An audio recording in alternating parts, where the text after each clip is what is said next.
mountains of Utah while he is getting this conversation set up on LinkedIn. This is on Scotty's feed, so that's feel free to drop by, give him a like, comments, questions, anything to participate in this conversation is always welcome. This will be the last Ask a Treasury Recruiter episode for 2020, and we will see you again in 2021. But with that, we'll kick it off. So as I mentioned, Scotty is monitoring the conversation. If you have any questions, comments, anything like that, please feel free to drop them. We will make sure that we get them answered. I do have one question that was asked to us from last week's conversation. And I think we can kick it off with that, unless, Scotty, we have anything from the group right off the bat. No, not yet. Thanks everybody for joining. Looks like we're a little late today. Not entirely surprising given the holidays right around the corner. But if you do have a question and you're watching us right now, please feel free to drop it in the comments.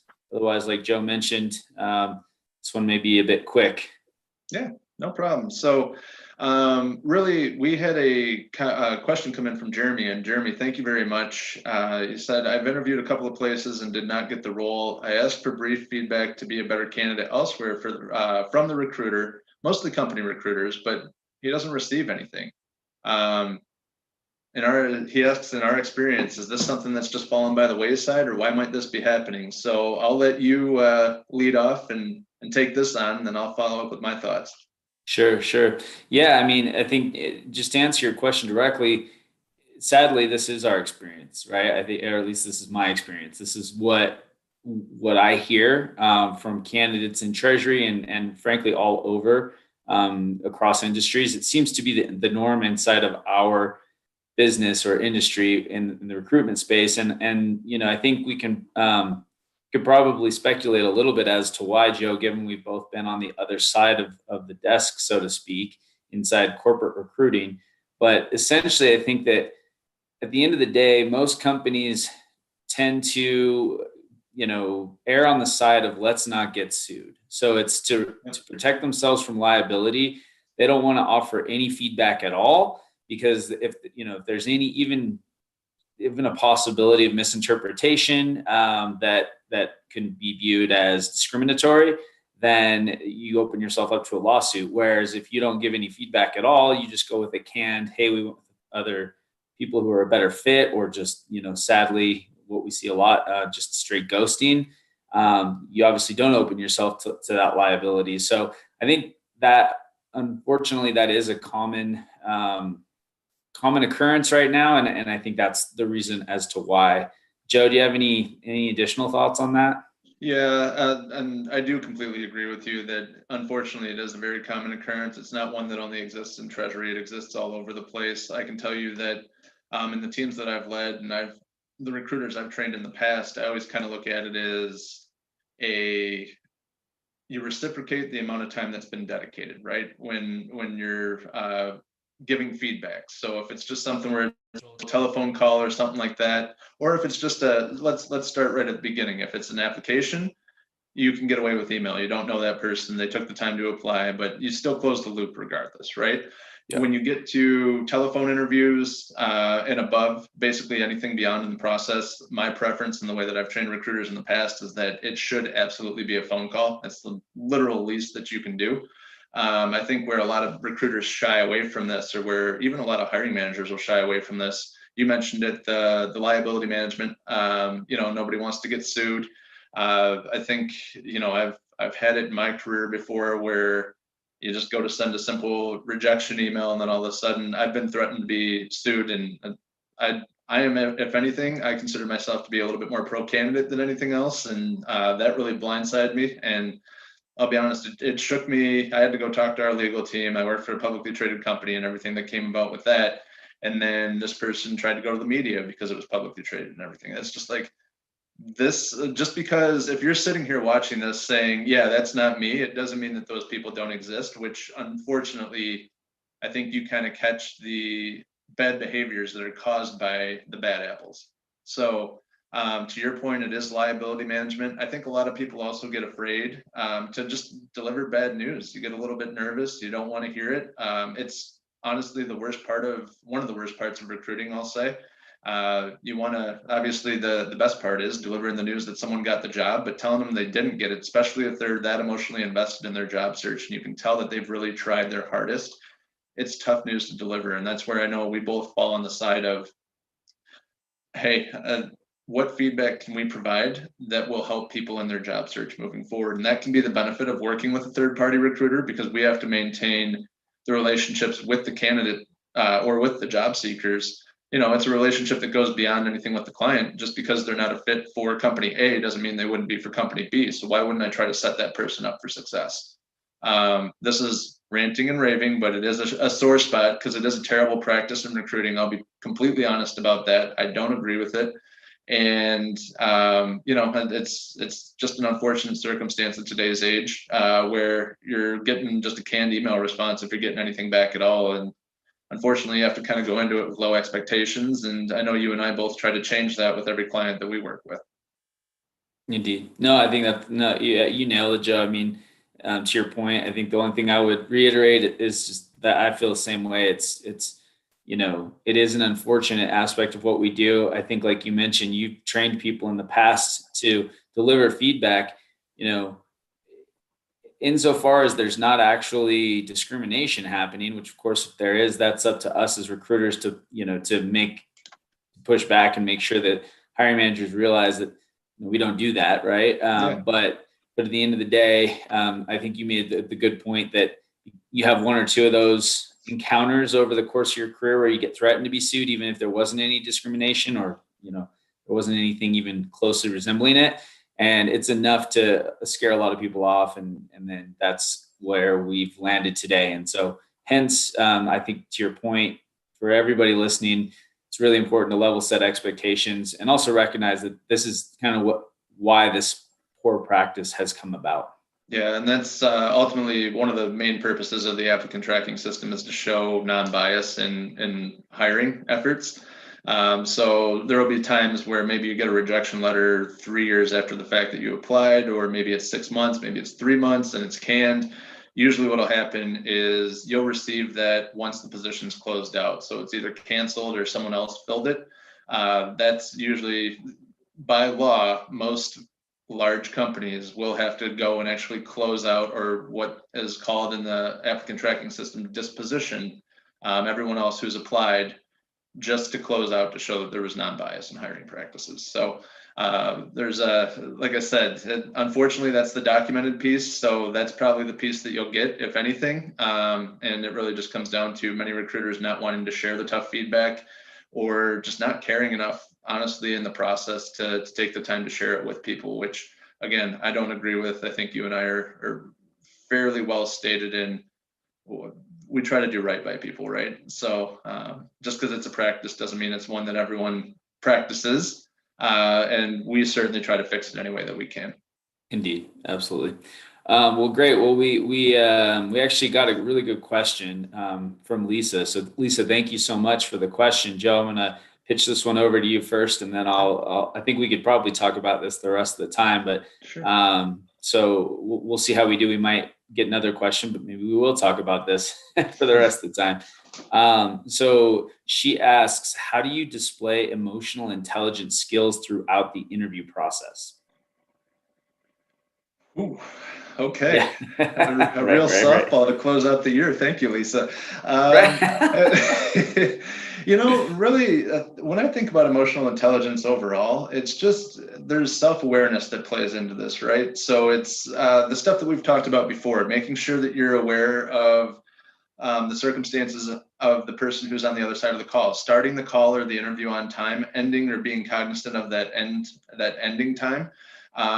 There's the empathy piece to it. So like we've talked about it, obviously, with interviews being all virtual, usually taking place from home for the most part, understanding that, hey, things may come up on their side that have to cut the interview short, or it may not be the perfectly quiet environment or anything like that. As a job seeker, you have to kind of take that into account as well, and really just try to be understanding and empathetic to what they have going on in their lives too. I mean, at the end of the day, we're all humans, and interviews are really just two humans interacting with one another, trying to figure out whether or not it's worth to continuing a relationship. So That's, I think if you go into it with that, and my gosh, like Scotty, you're not kidding. We could probably talk about this for a very long time, but I think I'm gonna start it there. And you want to pick it up? Yeah, no, to your point, this is Lisa. This was a tough one, and it's awesome. It's a great point and a great conversation for us to have. Again, though, we may not be able to get to anybody else's questions because I think the first thing to mention. I agree with everything you said, Joe, but it's the first thing to do is define emotional intelligence, right? Which may be, that may be somewhat subjective. I don't know. There's probably a Webster's or dictionary.com definition of emotional intelligence. Yeah. But I think to your point, Joe, that the key here is to try to key into the other individual, right? And I think my quick and dirty definition of emotional intelligence is just that, right? Just paying attention to the cues that you get from the other side of the equation when you're talking to somebody. So, it's basic and simple things. If we're talking about a virtual interview, then I think that maintaining, this is difficult right now in this time and place and, in the world, but because when you're face to face with somebody, you can easily maintain eye contact. When you're in a virtual interview, you have to stare into this camera, which isn't necessarily looking at the screen, right? So that's a point maybe to make just in the virtual paradigm that we're in today. Yeah. But paying attention to the other individual, not multitasking, not trying to formulate your response to a question, but actually trying to listen and really have a meaningful conversation. I think. Again, we could go on and on and on. It depends a lot on how you define emotional intelligence and then how do you express those things. But I do think that there are some basic, skills that everybody can learn. And some of what we've talked about here, it's probably just scratching the surface, but I'd say a good start. Yeah, and thank you for not using in these unprecedented times, because I would end this meeting right now and just make fun of you for God knows how long. But yeah, it's you are correct though that the virtual interviewing does create a set of challenges that aren't necessarily there with in person, because in person you don't have any other distractions. You don't have people calling you. Well, you may, but your phone's on silent or whatever. That's when you're face to face, there's a different situation there, right? But you don't have IMs coming up, you don't have emails coming in, you don't have all of that. And then the other part of it, I mean, we struggle with this all the time. I constantly find myself trying to look into the camera and stare at you at the same time, which is why you'll see my eyes dart all over the place. And heaven forbid something happens on this screen over here, because all of a sudden I'm that way. So,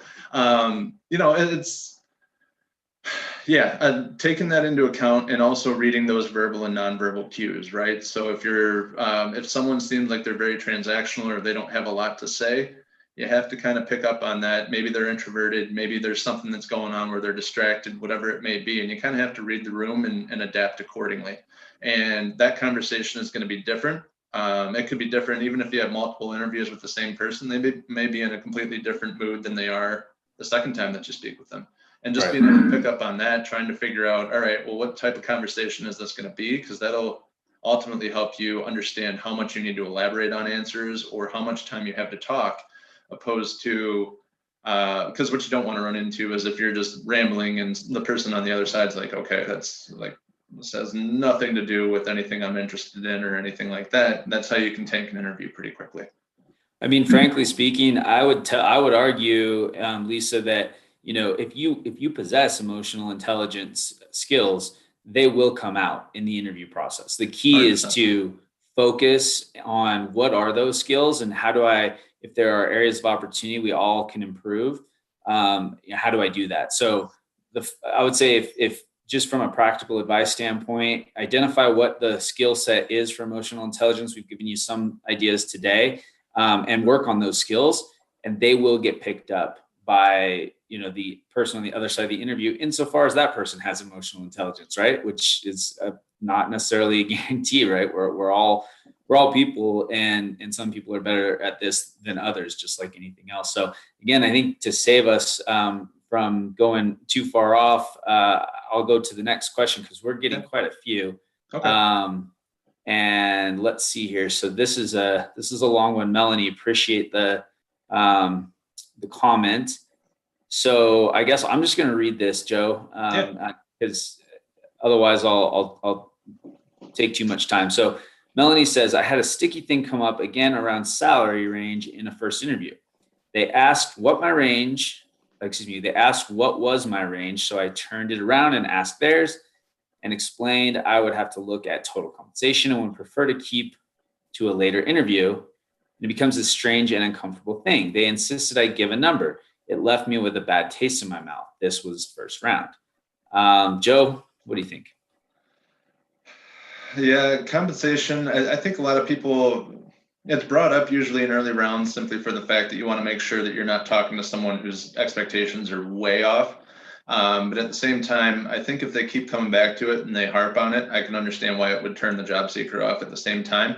From that, I would, if it's me and I'm given that situation where you want to know your market, right? Like we put tons of stuff out there around ideal salaries. And again, that's subjective to geography and everything else, like the complexity of the treasury, public, private, size of the treasury or the company, that type of stuff that goes into it. But the whole idea is you can arm yourself. I mean, if you're not going to listen to us, go to salary.com or something similar and just get a feel for what that skill set is paying in that area and go off of that. If you absolutely have to pigeonhole, or if they're trying to pigeonhole you into a number and you can't find another way to get around it, it is money. So of course it's going to be uncomfortable, but the reality of the situation is you hold a little bit more power than you think. If they pass on someone because that person is being evasive about compensation right up front, and trust me, Scotty, we've sat on that side too, where it's just like, come on, like you just want to figure out, is this person going to be someone you're going to be able to work with right up front? And that's why that question comes up. As a practitioner, I would push it as far back as I can and try to give ranges and just give a general range. And you can figure that out through a salary.com or by any of the stuff that we put out there around content or compensation and content around compensation, I should say. So it does make for uncomfortable conversation. 100% recognize that. You're better off giving a range. If anything else, go a little bit above your floor.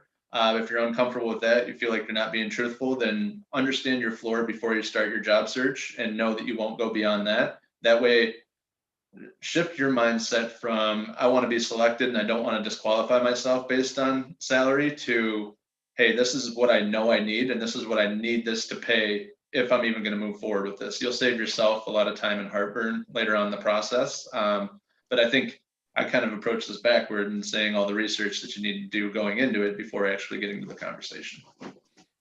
Yeah, no, I think I agree with all of what you just said. And I'll just share my own uncomfortable story that happened. So there's a pretty well-known LinkedIn influencer who made a post recently saying that, you know, if a company presses you on compensation, then you should walk away.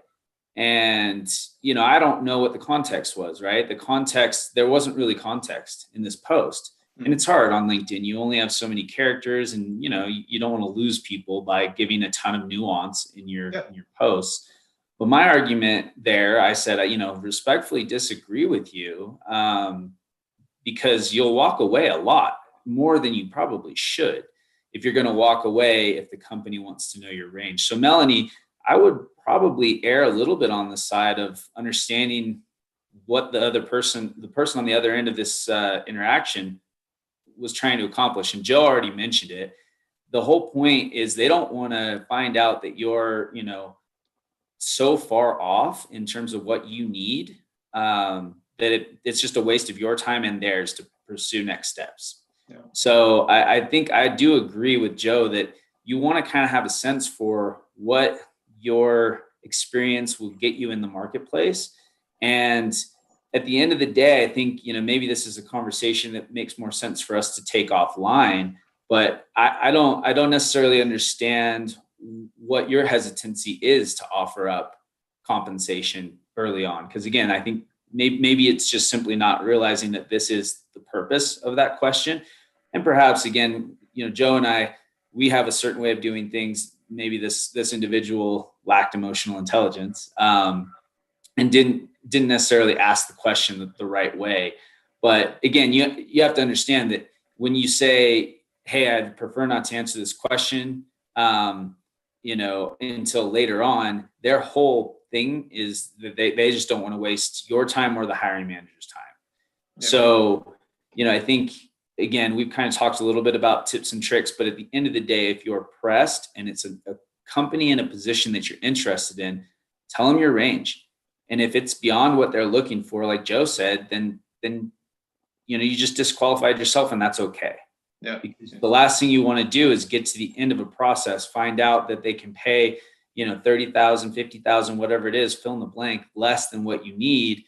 And then you're like, oh man, that was just a ton of time and effort and emotional, investment to get to this point where we can't move forward. So that's the purpose. And again, happy to take that offline and talk through the specifics. But yeah, I think that's what I would say. The point of my uncomfortable interaction was I ended up getting in an argument with somebody. I say argument. It was via comments, right? We went back and forth on comments where I just argued that a recruiter may be a little inexperienced if they're asking that question a certain way.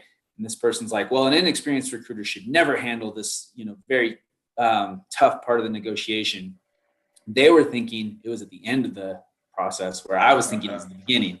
Yeah. Hence the lack of context and nuance, where you can find yourself in these uncomfortable situations. So anyway, that was long-winded, but that's my thought. No, and it ties into the psychology of the interview process, right? It's to take a large group of candidates and to slowly whittle them down to get to the one person that you're looking for. And compensation is going to be a part of that at some point. I don't agree with it so early in the process, like we've talked about, but it does come up, and every company has a different policy in that regard. And it is meant more time saving, and you can use it to your advantage as a time saver if you know your hard and fast range of what you would accept in your next role.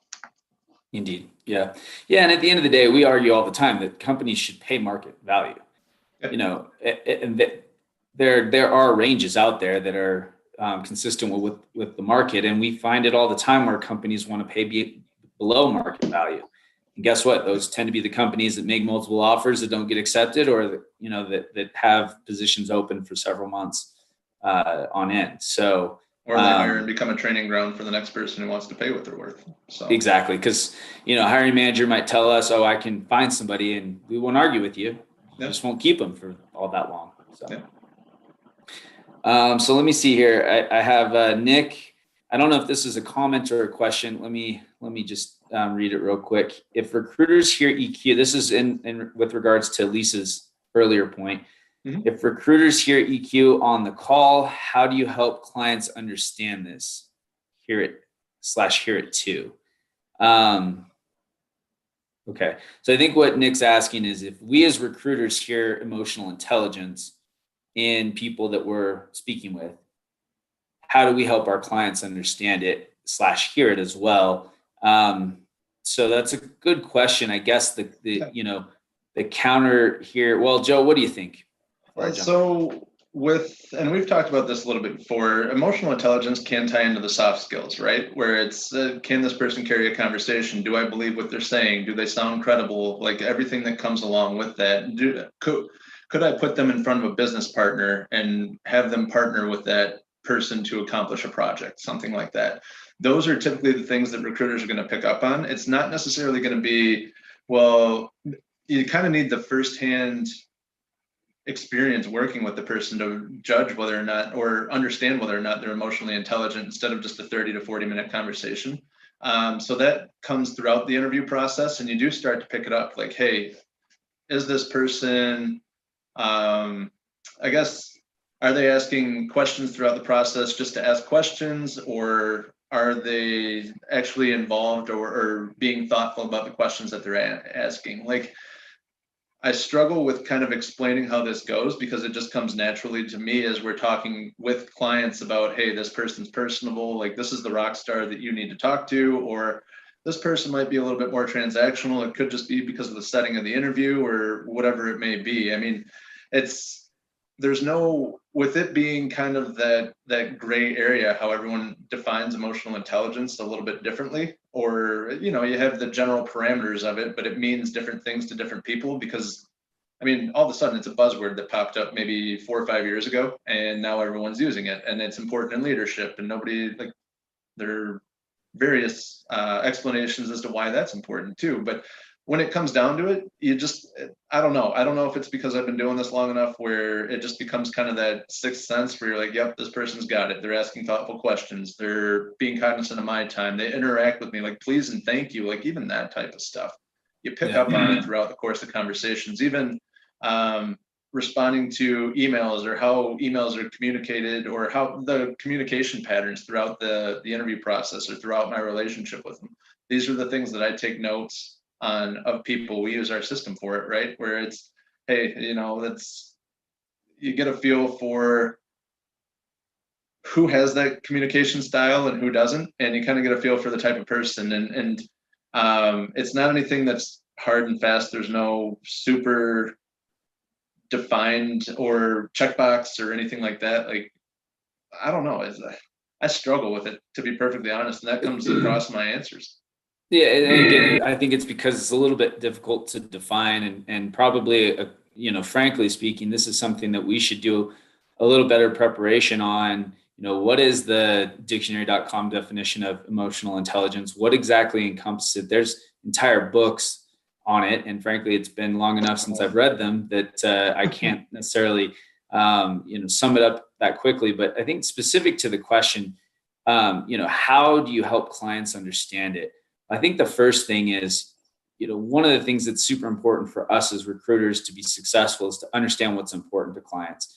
And you might assume that emotional intelligence is always going to be important, but it might not be. And again, it depends a lot on that person, because there's a big assumption we're all making here that the hiring manager possesses emotional intelligence to begin with, right? Yeah. Which again is not necessarily always the case.